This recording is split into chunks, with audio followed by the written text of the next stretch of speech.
It was an experience John Bond and Ron Saunders were still to enjoy. Saunders was returning for a third consecutive year and with a third different club. Beaten with Norwich and Manchester City, he was trying out the third-time lucky theory on Aston Villa. But he'd already used up some luck in a tight semi-final with 4th Division Chester, who got within a whisker of turning back the League Cup clock to the time when Rochdale made it all the way. But Villa survived to keep their Wembley appointment with a former Saunders charge, Norwich City. 1975, and Ron Saunders' League Cup luck was changing at last. And Norwich a bit under pressure as Hamilton takes another corner. Keelan's gone for this one. Oh, his handball! It's a penalty. Machin had to handle it from Nichol's header. There's the corner. Here comes Nicol with the header. And Machin had to handle that on the line. So it's a tense moment for Ray Graydon. Can Kevin Keelan stop it? Yes, he can, but he's got a chance for the second one. Goal! Graydon scores. 1-0 to Villa. Well, what terrible luck for Kevin Keelan. I thought I got away with it, but to my astonishment, it sort of fell straight back into his path again. I was scrambling back to turn and able to parry it again, but by then he sort of tonked it in the back of the net. I thought Ron Saunders might have told him that probably if he's got a weaker side, then his left side is probably a little bit weaker, but you know, it's a guessing game. I was lucky, I guessed right, but not unlucky with the rebound. Ron Saunders with the Football League Cup. Anybody who thought Ron's appetite for League Cup success had been satisfied had another thing coming. Another final with Villa 2 years later. This time it was against one of the clubs that he'd played for, Everton. Few would pretend that it was a match to remember. When play was stopped to search for 2 sharp spurs that had fallen off the bandsman's boots, it was the main talking point of the afternoon. What can this be about? I've never seen anything like this. The spurs were recovered. The game didn't recover. But, it was such a bad game, he called us all together to take us off. I think it's what a lot of people thought. Come on, I were going on. Come on, lads, buck up, give us a game. Villa and Everton gave us 2 more. For the first time, the League Cup final was in need of a replay or 2. Roger Kenyon's clumsy own goal gave Villa the advantage in the first at Hillsborough. But Everton showed a remarkable resilience throughout the saga. And in their very last attack, Bob Latchford eventually forced an equaliser.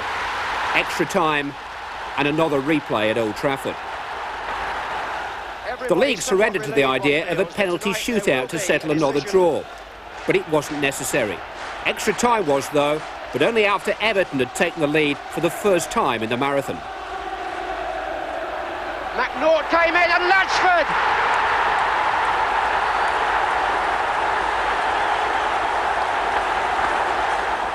For a side who've been behind, Villa's play is still orderly and composed. Here's Nicol. Oh, yes!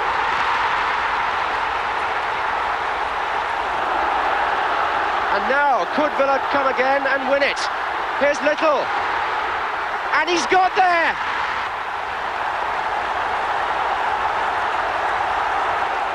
Two goals in a minute.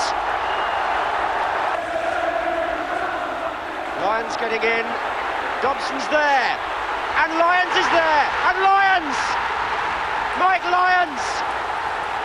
It's 2-2.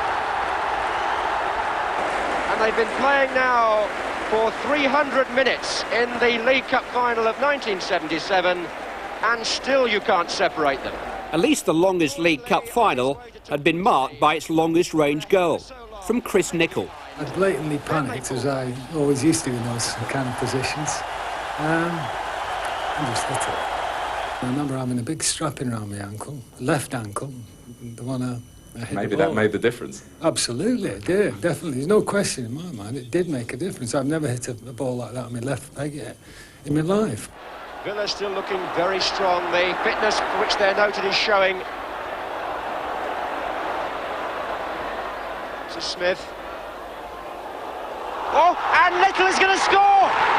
Oh, what a terrible defensive disaster for Everton. And Brian Little has scored what now surely, with only a minute and a half left in extra time, is the goal that wins the Football League Cup final. Joe Mercer and Malcolm Allison were one of the great modern management teams. They'd done for Manchester City what Ron Saunders couldn't. West Bromwich Albion were their victims in the League Cup final of 1970. But only as far as Ray Wilson. And here's another high one to look for Astle, going in, and it's there by Astle, with only 5 minutes gone.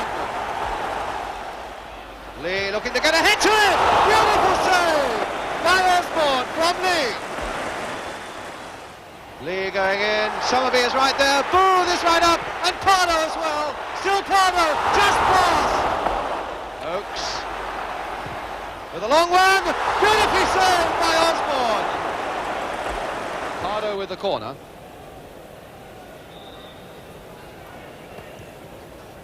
Somerby to flick it on in spite of the pain. And it's there! The equaliser for Manchester City. Francis Lee loves the big occasion. When we played in the League Cup final, when the extra time came, we came over and we had a chat, and he said, "Tell them to give it to me, give it to me, give it to me, I'll win the game, I'll win the game." And this was his attitude, and he was playing absolutely brilliant that day. Doyle finding Lee.